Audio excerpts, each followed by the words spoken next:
To my GTA chums, we all know that PC is full of modders, and this is the kind of thing that they do change the colour of your vehicle and all that business.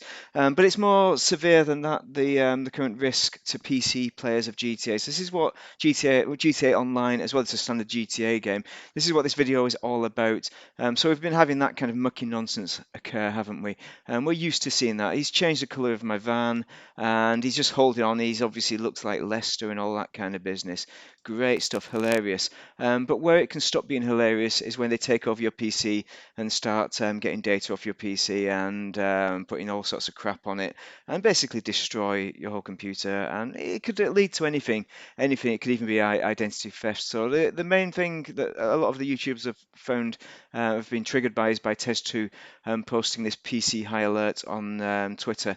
So certainly worth checking that out. And this is an example of what you can have done to you. You can have your rank put up to 8,000, for example. That's going to get you banned, or bad sport lobby, whatever. You've got corruption. You can have your money taken off. You can have your accounts effectively wiped entirely. This is the kind of results of it, and it's not even as if it happens in open sessions only as well. So if you do solo sessions, it can still occur as well. But the people can find you ultimately through the Rockstar games. You know, the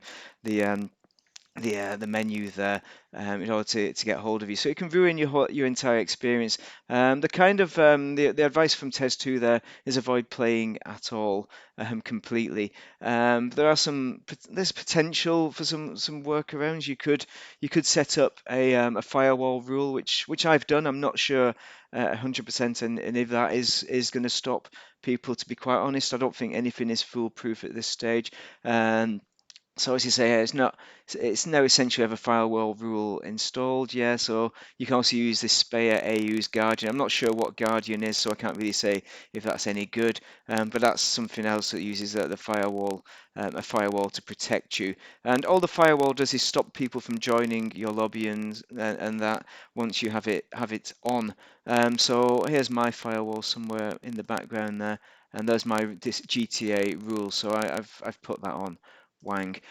So I'll show you that as well, which might be useful for you.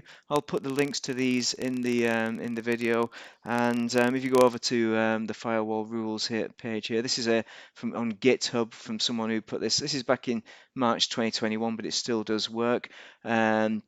So you open Windows Defender Firewall, go to Advanced Settings, and you make a new rule. It's outbound rules, new rule, and custom rule. And what it's doing is it's going to block. You've got all programs. It's going to block port 6672 if you go through a specific rule with the UDP protocol. I'm not sure. I don't entirely understand how all that works. I'm not an IT guru. This is just what I did, and you continue to run through this, and it'll make a new rule, and away you go. And that'll stop people from joining your session. I was in an open session doing a video on the 811, and I did that entirely in an open session, but an open session that I joined with that rule in force, which meant that nobody else could join, and I didn't join an open session.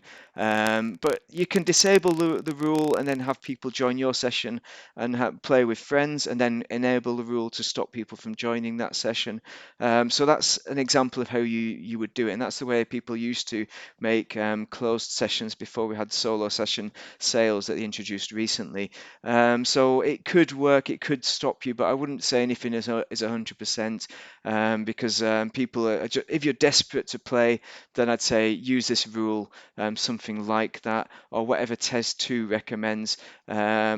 Just keep an eye on Tez2, see what they come up with. They know a lot more than IT than I do, and search for help from your friends. All I can say is that you're going to make an open session that nobody else can get into.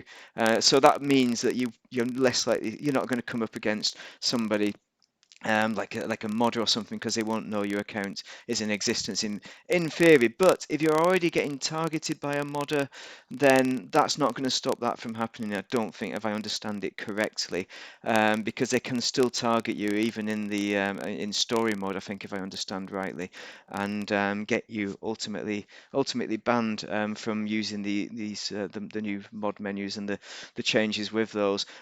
Just be careful when you're in sessions about insulting people, and if you are playing open sessions, and if you're going to risk it, because just bear in mind there can be very spiteful people out there who are going to do all sorts of business. Sorry, just looking at I'm just scrolling through Twitter there and Tez2's feed.